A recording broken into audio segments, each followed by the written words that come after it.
എൻ്റെ പ്രാർത്ഥന എന്നും അർജുനൊപ്പം ഉണ്ടാവും. പക്ഷേ അർജുൻ അവളെ നോക്കി. പക്ഷേ ഒന്നുമില്ല. ഏയ് പറയടോ, അർജുൻ അവളുടെ അടുത്തേക്ക് നീങ്ങി നിന്നുകൊണ്ട് ചോദിച്ചു. ഗൗരി പിടച്ചിലോടെ അവനെ നോക്കി. അത് അത് പിന്നെ ഞാൻ. അർജുൻ അവളുടെ വലത് കൈയെടുത്ത് അവൻ്റെ കൈയുമായി കോർത്തുകൊണ്ട് അവളുടെ അടുത്തേക്കിരുന്നു. ആരുമില്ലെന്ന തോന്നൽ വേണ്ട ഗൗരി, ഞാൻ എന്നും തൻ്റെ കൂടെയുണ്ട്. നമുക്ക് വേണ്ടിയാ, നമ്മുടെ നല്ല നാളേക്ക് വേണ്ടിയാ ഈ വിരഹം. ഒരാഴ്ച കൂടി കഴിഞ്ഞാൽ നമ്മൾ രണ്ടുപേരും നിയമപരമായി ഒന്നാകും ഗൗരി. അതിനുശേഷം നമുക്ക് ജീവിക്കണം. സുഖത്തിലും ദുഃഖത്തിലും ഒന്നു ചേർന്ന് എല്ലാം പങ്കുവച്ച് ഒന്നിച്ചൊരു ജീവിതം. ജീവിതത്തിൽ ഒരുപാട് അനുഭവിച്ചില്ലേ താൻ? ഇനി അത് വേണ്ട. ഏത് പ്രതിസന്ധി വന്നാലും നമ്മൾ ഒന്നിച്ചു നേരിടും. ഗൗരി അവൻ്റെ ചുമലിലേക്ക് ചാഞ്ഞു. അർജുൻ ഒരു പുഞ്ചിരിയോടെ അവളെ ചേർത്ത് പിടിച്ചു. ധനനായിരുന്നു അർജുനെ എയർപോർട്ടിലാക്കിയത്. ധനൻ നാളെ ഇന്ന് കമ്പനിയിലേക്ക് പോകുമോ? ഞാനിന്ന് വീണുപോയപ്പോൾ പലതും അവിടെ നടന്നിട്ടുണ്ട്. ഈ പ്രൊജക്റ്റിൻ്റെ പിന്നാലെ ആയതുകൊണ്ട് തന്നെ അതൊന്നും അന്വേഷിക്കാൻ കഴിഞ്ഞില്ല എനിക്ക്. ഞാൻ ഓഫീസിൽ പറഞ്ഞിട്ടുണ്ട് നാളെ പുതിയ GM ചുമതലയേൽക്കുമെന്ന്. ധനൻ അവനെ പകപ്പോടെ നോക്കി. GM? ഞാനോ? നിനക്ക് എന്താ അർജുൻ? എതിരു പറയരുത് ധനൻ. ഇതുവരെ എൻ്റെ കൂടെ നിന്നവരുടെയൊക്കെ തനിനിറം ഞാനിന്ന് വീണുപോയപ്പോൾ കണ്ടതാണ്. പക്ഷേ താനിപ്പോൾ എൻ്റെ ശക്തിയാണ്. തനിക്ക് കഴിയും ധനൻ. അർജുൻ പറഞ്ഞപ്പോൾ ധനൻ തലകുലുക്കി. അർജുൻ പോയി കഴിഞ്ഞ് ധനൻ വീട്ടിലെത്തിയപ്പോൾ കാര്യം പറഞ്ഞു. ദേവിക്കും അത് നല്ലതാണെന്ന് തോന്നി. MCOM ഫിനാൻസ് എടുത്ത ദേവിയെ അപ്പോഴാണ് ധനൻ കൂർപ്പിച്ചു നോക്കിയത്. ഒടുവിൽ രാത്രി അർജുന് ഒരു മെസ്സേജും ഇട്ടു. ഒടുവിൽ അർജുൻ തന്നെ അവളെ അക്കൗണ്ടൻ്റായി അപ്പോയിൻമെൻറ്റ് ചെയ്തു. ദേവി ധനനെ നോക്കി കണ്ണുരുട്ടി. എന്നെ നോക്കി പേടിപ്പിക്കണ്ട. PG എടുത്ത് വെറുതെ വീട്ടിൽ കുത്തിയിരിക്കാൻ നിന്നെ ഞാൻ സമ്മതിക്കില്ല. ധനേട്ടൻ പറഞ്ഞതാണ് ദേവി ശരി. അർജുൻ ഒറ്റയ്ക്കാണ് കമ്പനിയെ തോളിലേറ്റി കൊണ്ടുപോകുന്നത്. പക്ഷേ പകുതി സ്റ്റാഫുകളും വിശ്വസിക്കാൻ കൊള്ളാത്തവരാണെന്ന് അർജുൻ പറഞ്ഞിട്ടുണ്ട്. അർജുൻ ആക്സിഡൻ്റ് ആയപ്പോൾ 30 ലക്ഷം രൂപയാണ് മിസ്സായതെന്ന്. ധനനും ദേവിയും ഞെട്ടി ഗൗരിയെ നോക്കി. നമുക്ക് കണ്ടുപിടിക്കണം ധനേട്ടാ. അർജുനേട്ടനെ ചതിച്ച ഒന്നിനെയും കമ്പനിയിൽ വെച്ച് കുറിപ്പിക്കരുത്, ദേവി വാശിയോടെ പറഞ്ഞപ്പോൾ ധനനും ഗൗരിയും പുഞ്ചിരിയോടെ അവളെ നോക്കി. രാത്രിയിൽ അർജുൻ ഗൗരിയെ വോയിസ് കോൾ വിളിച്ചു. നാളെ ദേവിയും ധനനും കമ്പനിയിൽ പോകുന്ന കാര്യം പറഞ്ഞു. ദേവി നല്ല കഴിവുള്ള കുട്ടിയാണ് ഗൗരി. മാത്രവുമല്ല ധനൻ്റെ ബ്രില്യൻസും കഴിവും എനിക്ക് സഹായകമാണ്. എനിക്കിപ്പോൾ വല്ലാത്ത സമാധാനം തോന്നുന്നു ഗൗരി. ഞാൻ ഒറ്റയ്ക്കല്ലെന്ന തോന്നല. മുൻപ് ഞാനൊന്ന് മാറി നിന്നാൽ കമ്പനിയുടെ കാര്യങ്ങൾ നോക്കാൻ ആരുമില്ലായിരുന്നു. അർജുൻ ഇനി അങ്ങനെ ഒരു ചിന്ത വേണ്ട. അർജുൻ ഒറ്റയ്ക്കല്ല, കൂടെ ഞാനുണ്ട്. ഞങ്ങളെല്ലാവരും ഉണ്ട്. സമാധാനമായി പ്രൊജക്റ്റ് ജയിച്ച് തിരിച്ചു വാ. Thanks dear Wi-Fi. അവൻ അങ്ങനെ പറഞ്ഞപ്പോൾ അവളൊന്ന് കുളിർന്നു പോയി. കവിളുകൾ ചുവന്നു പോയി. ചിരിയോടെ ഇരുവരും ഫോൺ കട്ട് ചെയ്ത് ബെഡിൽ മലർന്നു കിടന്നു. പിറ്റേന്ന് തന്നെ ധനനും ദേവിയും കമ്പനിയിലെത്തി. ഫോർമൽ ഡ്രസ്സിലായിരുന്നു ധനൻ. ദേവി ഗൗരിയുടെ ഒരു കോട്ടൺ സാരി നന്നായി ഞുറിഞ്ഞെടുത്തു വന്നു. രണ്ടുപേരും അംബികയുടെ അനുഗ്രഹം വാങ്ങി ഗൗരിയോട് യാത്രയും പറഞ്ഞിറങ്ങി. ഇറങ്ങും മുന്നേ അർജുൻ അവരെ വിളിച്ച് സംസാരിച്ചിരുന്നു. കോവിലകം ഗ്രൂപ്പ്സ് എന്ന വലിയ ഒരു ബിൽഡിങ്ങിന് മുന്നിൽ ധനൻ കാറ് കൊണ്ട് നിർത്തി. അർജുൻ വിളിച്ചു പറഞ്ഞതനുസരിച്ച് പുതിയ GMനെ സ്വീകരിക്കാൻ സ്റ്റാഫ്സ് മുന്നിലുണ്ടായിരുന്നു. നേരത്തെ ഉണ്ടായിരുന്ന അക്കൗണ്ടന്റിനെ പറഞ്ഞു വിട്ടിരുന്നു. പലരുടെയും മുഖത്തുള്ള നീരസം ധനൻ സൂക്ഷ്മമായി നിരീക്ഷിച്ചു. Welcome sir. ബൊക്കെ കൊടുത്തുകൊണ്ട് കമ്പനിയിലെ ഏറ്റവും സീനിയറായ പീതാംബരൻ സ്വീകരിച്ചു. Thank you. മീറ്റ് ഹർ.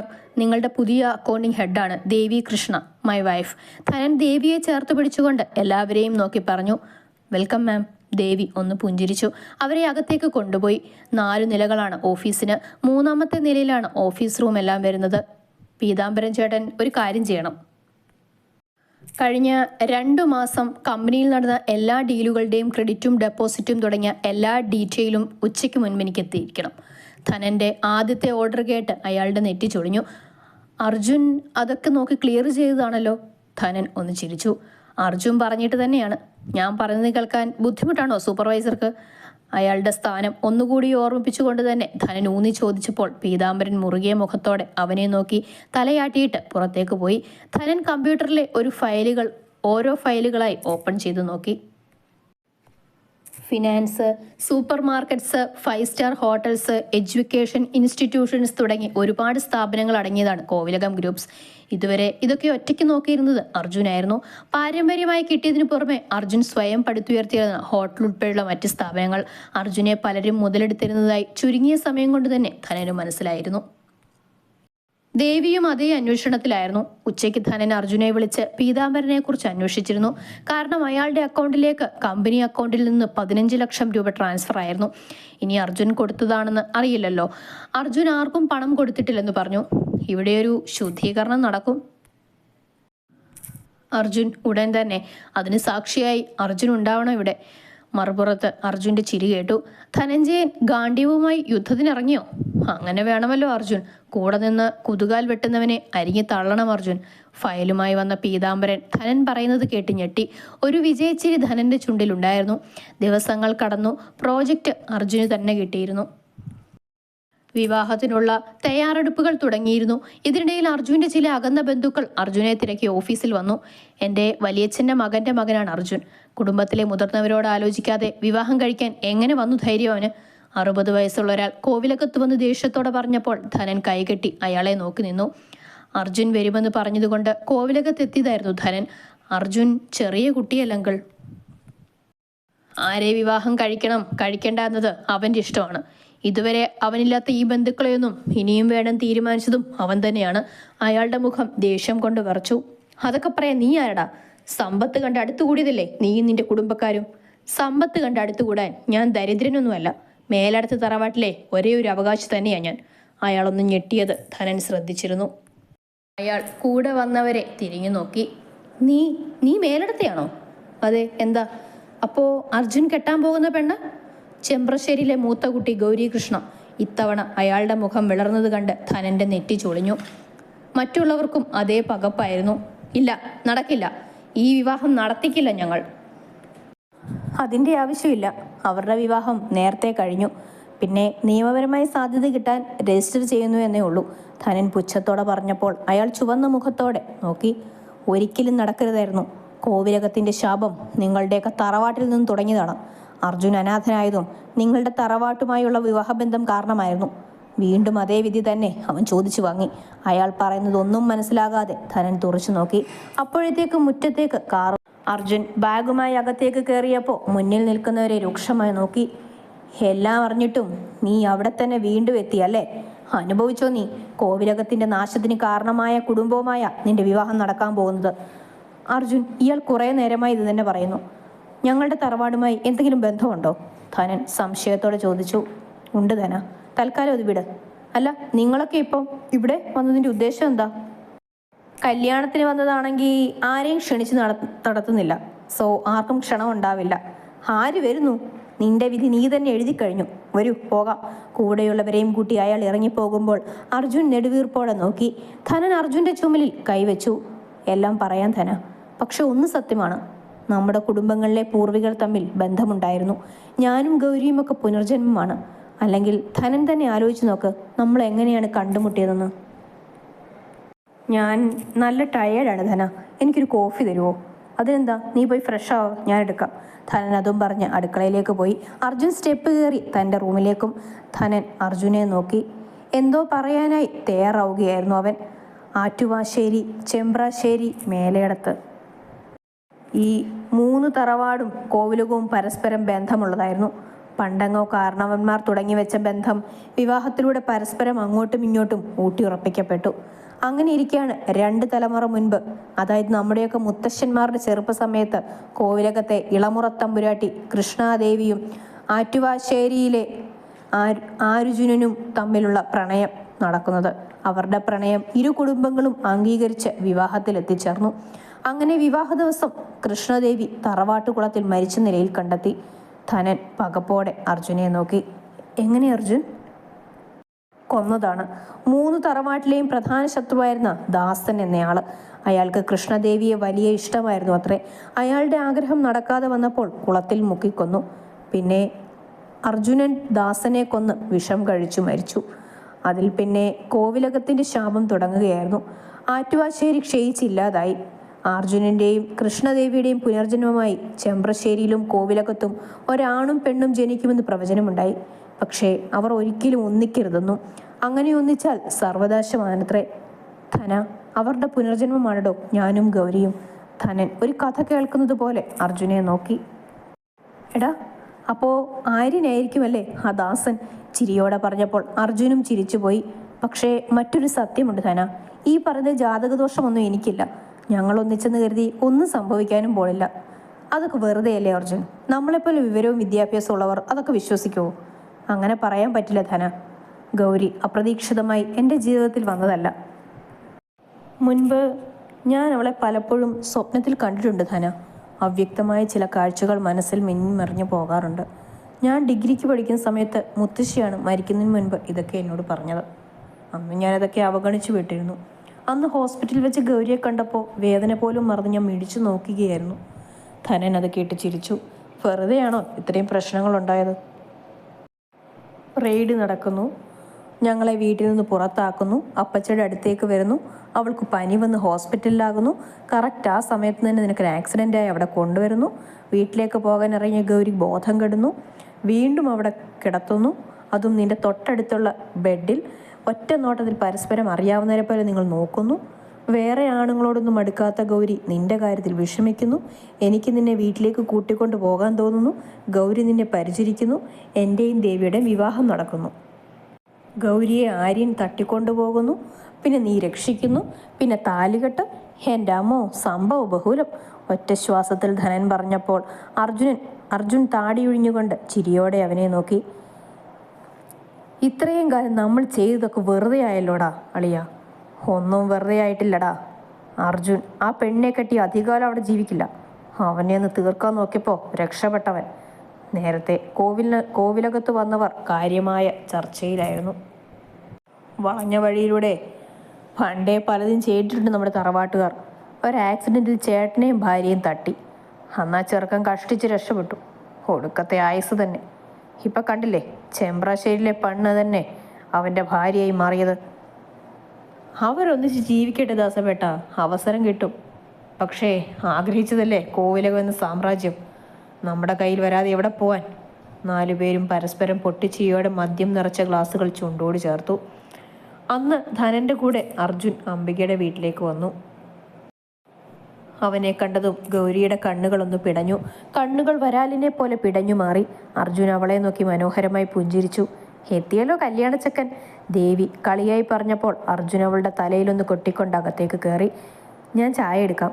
ധൃതിയിൽ അകത്തേക്ക് വലിയുന്ന ഗൗരിയെ നോക്കി മറ്റുള്ളവർ ചിരിച്ചുപോയി. അടുക്കളയിലെത്തിയതും നിയന്ത്രണം തെറ്റിപ്പോയ തൻ്റെ ഹൃദയത്തെ വരുതിയിലാക്കാൻ പാടുപെടുകയായിരുന്നു ഗൗരി. പെട്ടെന്ന് തന്നെ പാത്രത്തിൽ പാലൊഴിച്ച് അടുപ്പത്ത് വെച്ചു. ഗൗരിയുടെ അച്ഛൻ നാളെ വരും. ഇനി അധിക ദിവസം ഇല്ലല്ലോ കല്യാണത്തിന്, അംബിക അവനെ നോക്കി പറഞ്ഞു. കുറച്ച് കഴിഞ്ഞ് എല്ലാവർക്കും കൂടി പുറത്തേക്ക് പോകാം. ഡ്രസ്സ് എടുക്കണമല്ലോ. വേണ്ട മക്കളെ, ഞാനില്ല. എനിക്ക് എങ്ങോട്ടും നടക്കാൻ വയ്യ, അംബിക തീർത്ത് പറഞ്ഞു. ഗൗരി ചായയുമായി വന്നു. ആദ്യം അർജുന് കൊടുത്തു, പിന്നെ മറ്റുള്ളവർക്കും. ഗൗരി, കുറച്ച് കഴിഞ്ഞ് താൻ റെഡിയായി വരണം. പുറത്തു പോകണം. ഡ്രസ്സൊക്കെ എടുക്കണ്ടേ? അർജുൻ ചോദിച്ചപ്പോൾ ഗൗരി തലയാട്ടി. ധനേട്ടാ, അമ്മയുടെ വിവരം വലുതുണ്ടോ? ദേവി ധനനോട് ചോദിച്ചു. നിന്റെ അമ്മായിയുടെ കൂടെയാണെന്ന്. അല്ലെങ്കിലും നിന്റെ അമ്മായി തന്നെയാ അമ്മയ്ക്ക് ബെസ്റ്റ് കൂട്ട്, ധനൻ പുച്ഛത്തോടെ പറഞ്ഞു. അമ്മ ചെയ്തു കൂട്ടിയതൊക്കെ ഓർക്കുമ്പോൾ വെറുപ്പ് തോന്നുന്നെങ്കിലും അമ്മയല്ലേ ധനേട്ടാ, ഇടയ്ക്കൊക്കെ ഒരു വിഷമം. എങ്കിൽ പോയി അനുഗ്രഹം വാങ്ങുകൗരി, ശപിച്ച് നിന്നെ ഇല്ലാതാക്കും ആ സ്ത്രീ, ധനൻ ദേഷ്യത്തോടെ പറഞ്ഞു. മനുഷ്യരല്ലേ ധന, എന്നെങ്കിലും മാറും, അർജുൻ അവനോട് പറഞ്ഞു. ഒന്നും മാറില്ല അർജുൻ. അവർ ഇരിക്കുന്ന സ്ത്രീയോട് ചെയ്ത ദ്രോഹങ്ങളൊന്നും നിനക്കറിയില്ലല്ലോ. നിനക്കറിയോ, ഗൗരിയുടെ അച്ഛൻ്റെ കല്യാണപ്പെണ്ണായിരുന്നു അമ്മൂട്ടി, ധനൻ പറഞ്ഞപ്പോൾ അർജുൻ പകപ്പോടെ അവനെ നോക്കി. വിവാഹത്തിന് പുറപ്പെട്ട കല്യാണപ്പെണ്ണിനെ തട്ടിക്കൊണ്ടുപോകാൻ ആളെ ഏർപ്പാടാക്കി സ്വന്തം അച്ഛൻ്റെ സഹായത്തോടെ കൂടെ നടന്ന കൂട്ടുകാരിയെ ചതിച്ച് അവളുടെ ജീവിതം തട്ടിയെടുത്തവളാണ് ഗൗരിയുടെ അമ്മ. അത് കഴിഞ്ഞ് തിരിച്ചു വന്ന അമ്മൂട്ടിയെ തറവാട്ടിൽ നിന്ന് പുറത്താക്കി. ആരുടെയോ കൂടെ ഒളിച്ചുപോടി പോയതാണെന്ന് അച്ഛനും മോളും പറഞ്ഞു പരത്തി.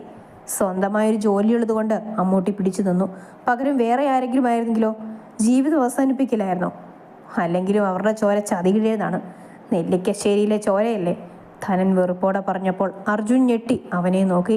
അർജുൻ്റെ മുഖത്തെ മാറ്റം ഗൗരി ശ്രദ്ധിക്കുന്നുണ്ടായിരുന്നു. അതൊക്കെ വീട് പിള്ളേരെ, നല്ല കാര്യങ്ങൾ ചെയ്യാൻ ഒരുപാടില്ലേ. അർജുന് റിസപ്ഷൻ കാര്യങ്ങളൊക്കെ നോക്കണ്ടേ, അതൊക്കെ അറേഞ്ച് ചെയ്യേ, അംബിക പറഞ്ഞപ്പോൾ ധനൻ്റെ മുഖമൊന്ന് അയഞ്ഞു. ദേവിയും ധനനും റൂമിലേക്ക് പോയി. അംബികയും കിടക്കണമെന്ന് പറഞ്ഞു പോയപ്പോൾ ഹാളിൽ അർജുനും ഗൗരിയും തനിച്ചായി. എന്താടോ ഒന്നും മിണ്ടാത്തത്? അർജുൻ അവളെ വലിച്ച് അടുത്തിരുത്തിക്കൊണ്ട് ചോദിച്ചു. ഗൗരി വിറയലോടെ അവനെ നോക്കി. ഏയ്, ഞാൻ വെറുതെ.